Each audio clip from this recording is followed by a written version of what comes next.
Thank you for welcoming us to participate in the ECRI meeting tonight. In addition to our other roles, Kate and I are the co-coordinators of the Rhode Island Woodland Partnership, and we are going to talk about our report on the value of Rhode Island's forests, which we developed for the Rhode Island Forest Conservation Advisory Committee last year, together with our colleague Judy Burr, whom many of you know from her work with ECRI.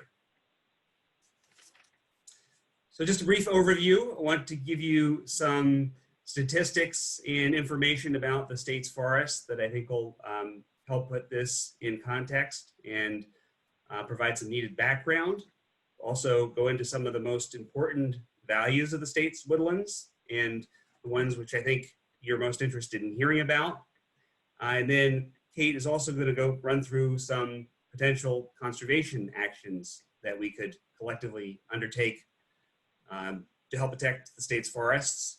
Also wanted to spend some time talking about how the Rhode Island Woodland Partnership and ECRI can work together most effectively. And finally, there will be some time for Q&A and discussion at the end. So when we speak of Rhode Island's forests, we're talking about both rural and urban forests.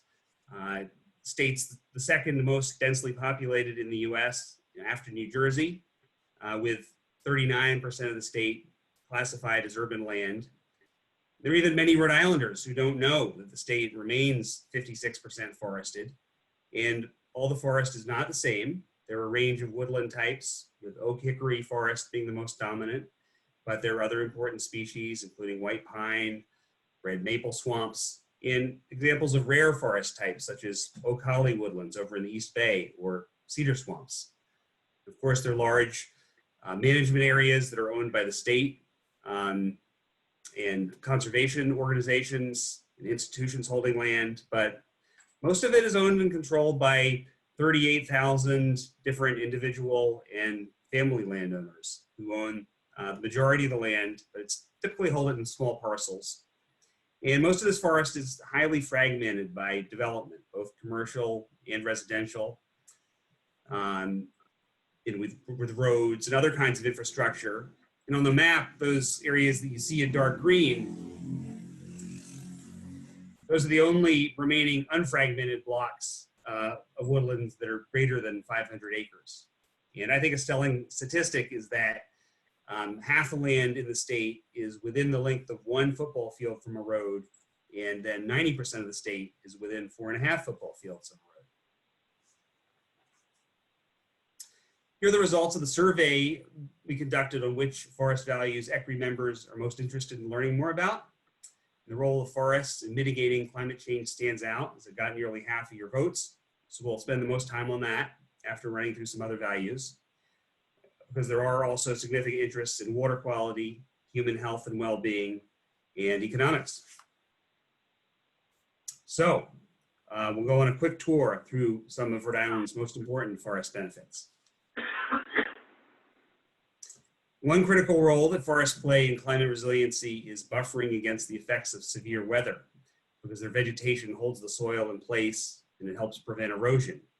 And this is becoming especially important here in the Northeast, because we're seeing an increase in extreme precipitation events that's actually at a rate higher than any other region of the country. And then in lower lying areas of the landscape, forests help reduce flooding and siltation because they retain water and soil. They can prevent it from rushing downstream from the upland areas. And this is a photo from the severe floods of 2010 in the Patuxent River Valley, which I'm sure that many of you remember. And some of the natural capacity of the river valley to absorb water from heavy rains like this was lost during the period of industrial development that happened in this part of the river valley. Then more than 80% of Rhode Islanders get their drinking water from public reservoirs, with 600,000 being supplied by the Situate Reservoir. And here, forests are the proverbial sponge that soaks up water and releases it over the course of the year, while filtering out nutrients and other chemicals that are harmful to our health. And they also help mitigate the effects of both natural and man-made disturbances on our drinking water from development to forest pest outbreaks. And also, those who get their water from private wells typically rely on woodlands as well for helping filter their water. We're becoming increasingly aware of the contributions that trees make to maintaining healthy human communities in the cities and towns where most of us live. Trees clean the air by absorbing pollutants, and they intercept particulate matter. This slide illustrates the heat island effect that often occurs in urban areas during the summer, where the presence of parks and street trees and other vegetation can help moderate hot temperatures that are unpleasant for everyone, and they can be dangerous to vulnerable populations, including those with respiratory health conditions, older people, and very young children. And then neighborhoods with green spaces where people want to spend time outside with the people living around them are also conducive to building connected communities that are safer, places where people want to live. Now, shifting to economics, a 2016 URI study found that the forestry and wood products industry contributes more than 4,800 jobs and 716 million to the state economy. That factors in businesses that get benefits from the forestry industry. This is actually a bigger contribution than agriculture when you take out the large landscaping industry in the state. Meanwhile, forest-based recreation activities annually contribute nearly $375 million to Rhode Island's economy, and they support another 1,500 jobs. And more than 500,000 people, both residents and those from out of state, participate in fishing, hunting, and wildlife watching activities every year. So speaking of wildlife, the state's woodlands, of course, also provide habitat that supports thousands of wildlife species and close to 2,900 plants. The state's Wildlife Action Plan recognizes 20 different types of forest-dominated habitat, from pitch pine barrens to floodplain forests. And many species depend on having unbroken tracts of interior core forest for their habitat requirements. And this is especially true for species of greatest conservation need. Now, I want to spend some time talking about the climate benefits of forests. We want to emphasize that we think that both ramping up renewable energy production and protecting forests are critical and complementary strategies. If Rhode Island can accelerate renewable energy development while conserving forests, we can be a national leader. It's important to recognize that forests both store and absorb or sequester carbon. Sometimes these two are confused. Storage is the amount of carbon that forests hold in their biomass until it's changed into a different form or released back into the atmosphere, while sequestration is the amount of carbon dioxide that forests remove from the atmosphere. Now, a forest stands on productive growing sites with big trees typically store the most carbon, while another way to keep it out of the atmosphere is to keep it locked up in long-lived wood products, such as cross-laminated timber buildings or furniture. Here, wooden building construction has a significantly smaller carbon footprint than concrete or steel. The U.S. Forest Service does a kind of census of all the forests in the country, and for Rhode Island, the data shows that the average carbon storage for the most common forest types is about 75 metric tons per acre. And taking all the forest land in the state into account, that's an estimated 26.7 million metric tons of carbon. Another way to express that number is that it's the equivalent of more than 3,300 Olympic swimming pools of carbon biomass. Let's take a look at where that carbon is stored in the state's forests. Everyone thinks of the carbon in the parts of the trees that you can see, and indeed that is the largest single piece in this pie chart, but it's less than half the total amount of carbon. Because there are significant amounts of carbon that are found in the roots of trees, in dead wood, and even in leaves on the forest floor. And an important take-home message from this slide is that about a third of the forest carbon is stored in forest soils in a region. And if that carbon is lost, it's very difficult, if not impossible, to replace. Next, I wanted to turn our attention to carbon sequestration, the amount of carbon dioxide that forests remove from the atmosphere. And here in the Northeast, Forests are generally recognized for their ability to offset about 10 to 20% of annual carbon emissions, factoring in all sources. And the Forest Service data shows that the average sequestration rate for Rhode Island's most common forest types is about 1.3 metric tons per acre per year. And in general, rapidly growing trees, younger trees on productive growing sites absorb the most carbon. And another way to express the absorption capacity of Rhode Island forests is that they offset the annual emissions of about 100,000 passenger vehicles. That's using the EPA estimate for the average vehicle's emissions. And there's currently a lot of applied research that's happening on how forest management practices can be employed to enhance carbon uptake and storage. In fact, the New England Forestry Foundation and Harvard Forest have proposed that with better management, New England's forests have the potential to absorb all the carbon emissions from all vehicles in New England. From our survey, we understand that ECRI members strongly believe that reducing carbon emissions by developing renewable energy is paramount for Rhode Island to achieve its climate change goals.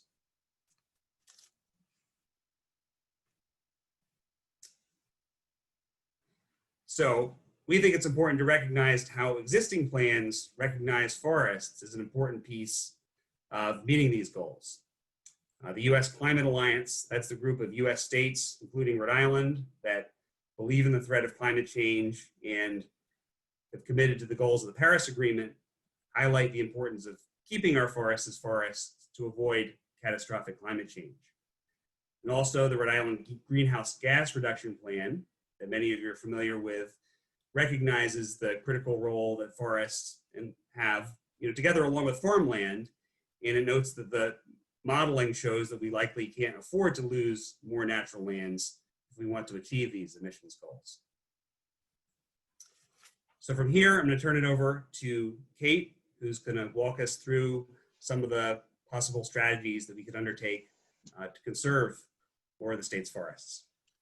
Thank you, Christopher, and thank you to everyone who participated in this survey. We really appreciate your input with our presentation. So in order to meet Rhode Island's climate change goals, in addition to renewable energy development, we need innovative strategies that maintain and increase forest coverage. So that's maintain and retain the forest land we have, especially in the core forest areas, prevent permanent conversion of our forests to different land uses, and increase the canopy in our urban and suburban settings through tree plantings.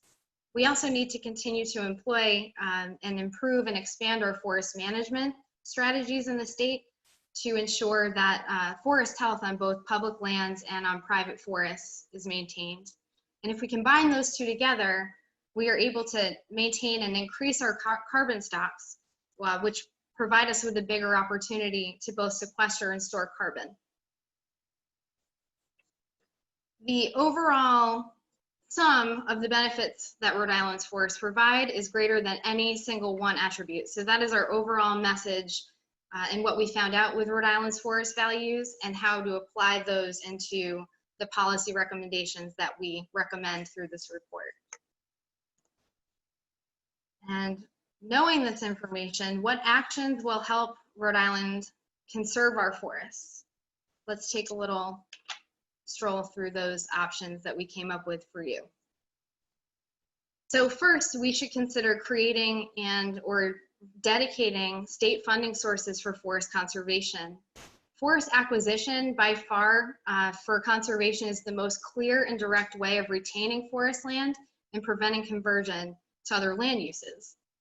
We can achieve this goal through including funding for forest land in the next bond issue, which we are in Rhode Island for the first time.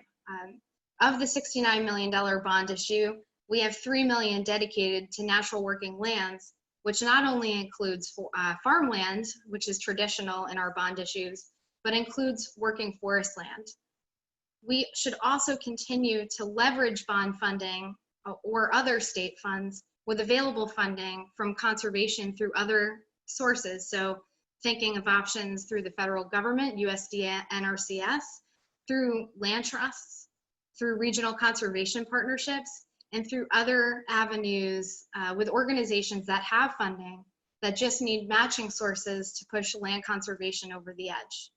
Many landowners looking for land conservation or easement opportunities in the state often can't find available options just simply because they maybe don't exist for their area. We should look into and consider other dedicated funding sources, such as small taxes on things like tobacco and the lottery. And we can look at examples in Maine, Georgia, and Pennsylvania for these, where they've been successful.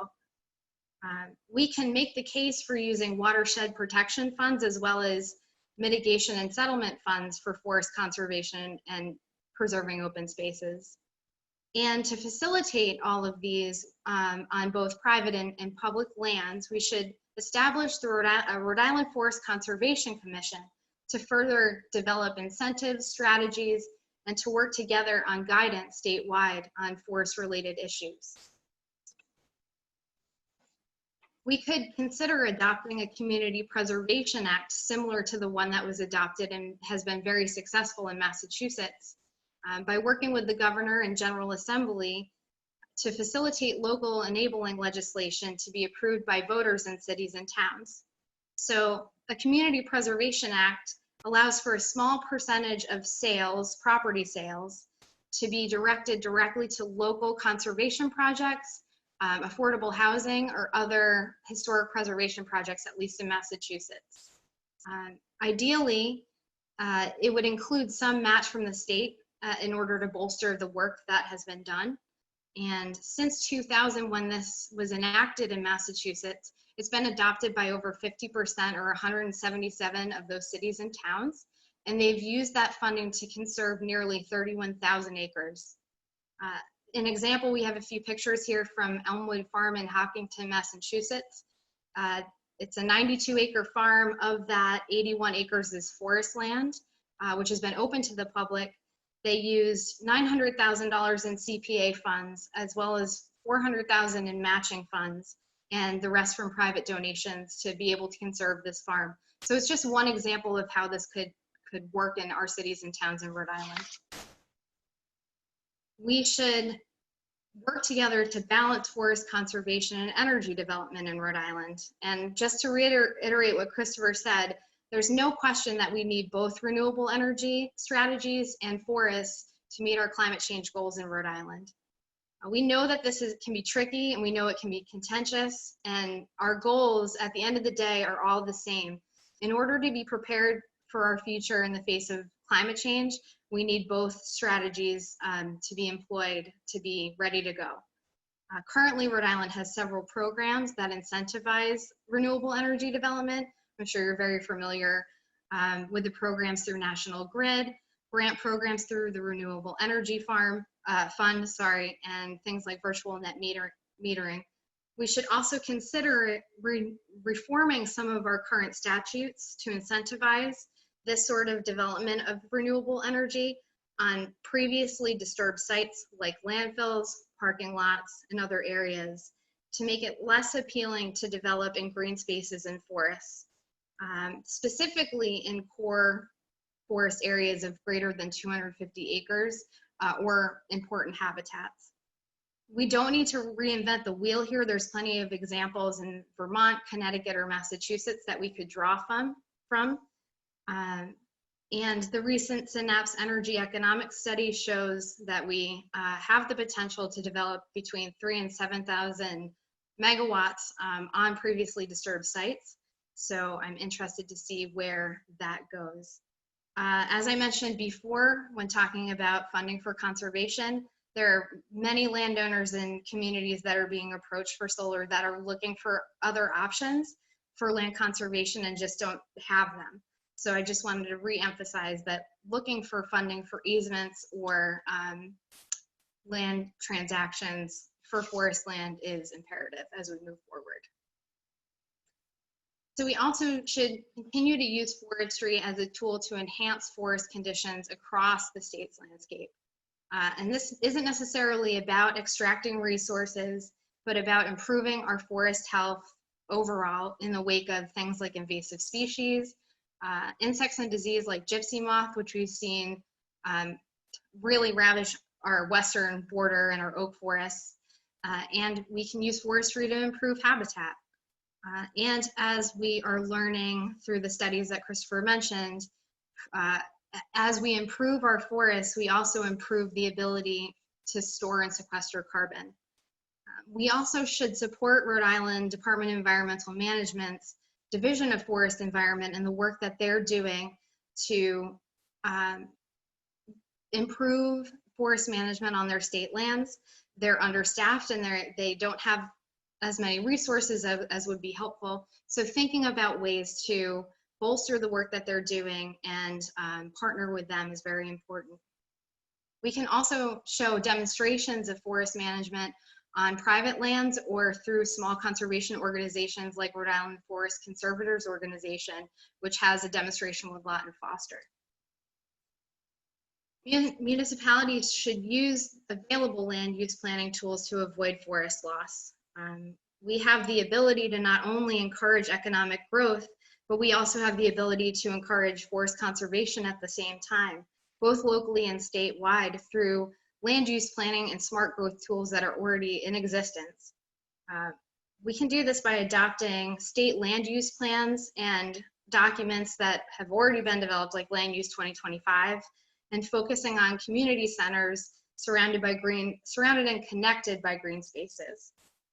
This is complicated from community to town to city. There are many stakeholders and everyone sort of is coming from their own backgrounds. But these smart growth techniques already exist, and cities and towns should follow their comprehensive plans or update those to consider maybe mapping tools to exclude development in core forest areas. So we asked you, how can ECRI and the Woodland Partnership work together to advance renewable energy goals and conserve forests? And overwhelmingly, the answer was ECRI and the Woodland Partnership should reach a consensus on forest decisions and how to conserve forests. And followed by Rhode Island Woodland Partnership becomes a member of ECRI, and we increase communication third. So on our end, through the Woodland Partnership, we've started this conversation to figure out how best to fit in with ECRI and how to work together to make decisions. And we do have a lot of partners on the partnership who are members of ECRI and who sit on this body and who are even here today. So we are going to do our best to increase communication and work together to move some of these things forward on our end as the Woodland Partnership. Here's our information. You were given a link to our full 133-page report, which we just condensed into a 20-minute presentation. So there's a lot more specific information in there. Feel free to reach out to us at our email addresses if you have any questions, and check out our website.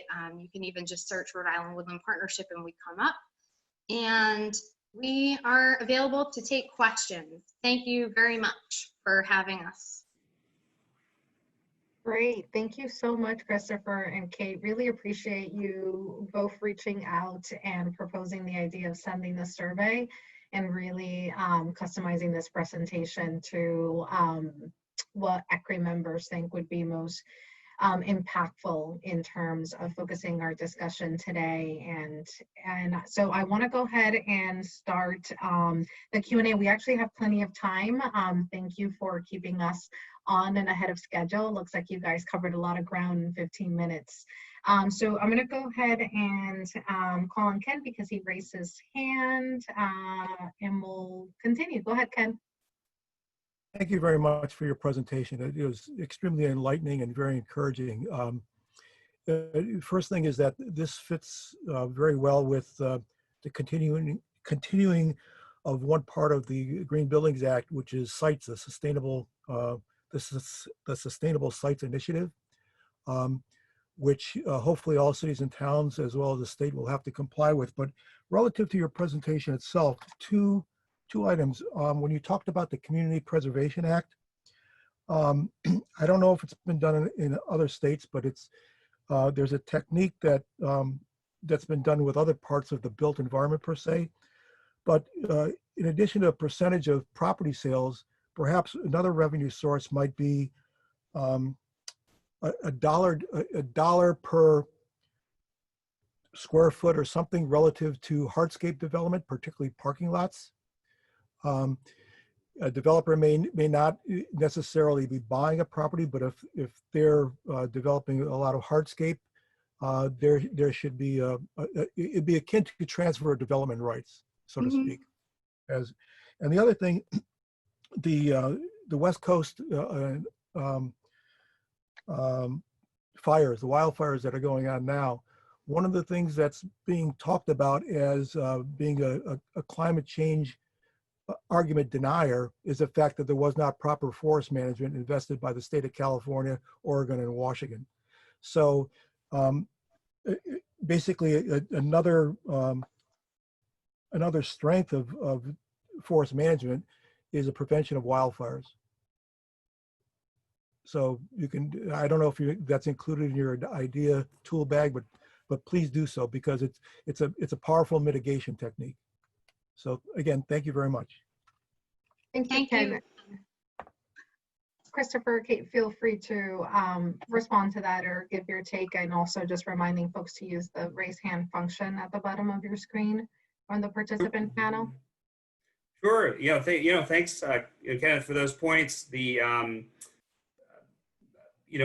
of money for hardscape development, sounds as if it, may share, some things in common with the stormwater utility principle, which I know different parts of Rhode Island have been exploring. And, certainly the forests of the American West, are different ecosystem from Rhode Island, but one of the major things that you can do in forestry is using it to try to mitigate risk. But sort of insurance, policy against, larger disturbances.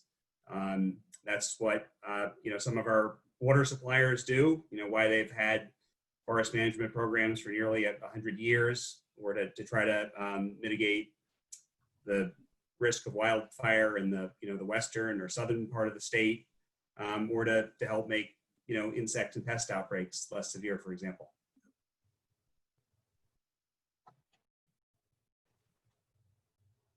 Another question or two? We still have a few more minutes. Or thoughts?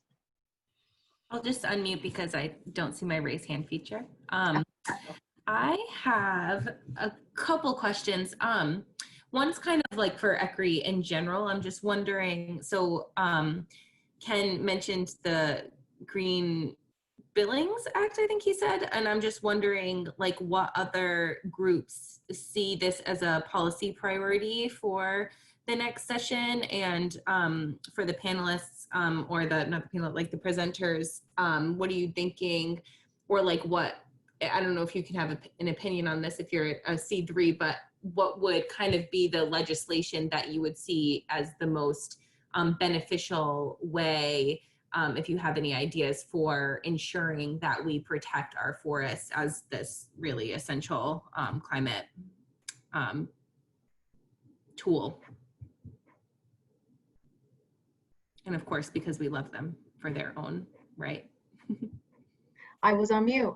Christopher, Kate, if you want to respond to part of the question that Nicole raised, and then we can open it up to a couple other folks. I can respond to part of it. I'm a forestry specialist, not a building or construction specialist. But some of you might be interested in the New England Forestry Foundation's Build It with Wood initiative, in which they're trying to link New England's rural forests with the cities where most of us live, and trying to encourage greener construction with a smaller carbon footprint, with the use of some of these cross-laminated timber buildings. There's an example here in Providence, a RISD dorm that uses that building technique. And that can be a tool for encouraging, better forest management, growing larger trees, while also, making room for some that can have, greater carbon uptake, and then keeping some of it in those long-lived wood products.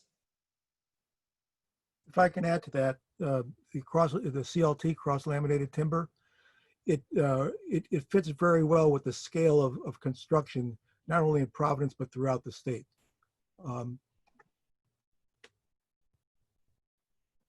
Could I ask a question? Sure, go ahead. I was wondering if you folks have thought about some additional challenges for maintaining our woodlands. One is kind of sprawl policies where our government encourages sprawl by the way, for example, they attract businesses to wooded areas like Fidelity, and then Citizens Bank, they encourage them to facilitated them to move out to the woods of Western Johnston by building an interchange for them on I-295. So to what extent have you thought about trying to do something about that kind of thing? And this related question is, have you thought about the impact of COVID-19, where a lot of people in the urban areas, not just Rhode Island, but especially New York, Boston, are thinking of moving to the countryside? That's going to put more pressure on our woodlands. Have you been thinking about how to respond to that? Thank you. Yeah, I'm happy to jump in on the first part. So I know that in my part of the presentation, we talked about thinking about local land use planning and encouraging cities and towns to use their comprehensive plans as written to encourage growth in city centers and connect other communities by woodlands. And we know that that's not been what the case is. And if we look at the last 40 years of when some of these land use planning tools and smart growth tools were developed, that's not what we've seen. Part of that, I think, is, we need in our state, we want to maintain the economic engine, but cities and towns are sort of all doing their own things, which is preventing it to be coordinated and happen in a way that doesn't encourage sprawl. So our recommendation is to help bolster how we think about that on a local level as well as a state level, and try to incentivize not just renewable energy development, but all development in a way that is away from forest land and incentivizes development in city centers and on previously developed areas. And Christopher, I don't know if you've thought much about the COVID piece. Sure, to speak to, to COVID-19, I think that is, currently, has the potential to put additional, pressure on forests, particularly say for people who might have been thinking about living in a condo in Providence, but now a suburban or ex-urban home or building out there might seem more attractive. I do see some positive things, though. Some of the focus on the the links between our natural lands and in supporting good human health, and also justice among different communities are becoming more clearer, and more attention is going there. And we've seen more and more people using and recognizing some of our local woodlands and trails for recreation, in a time when they haven't been able to take vacations further afield or go to large gatherings, and hopefully with the time that they're using to visit those places and appreciate them, recreate in them, that people will also support them at the ballot box and financially. It's been across the board an uptick of visitors to land trust properties, to conservation areas, and to state lands through this whole thing, mainly because it's an option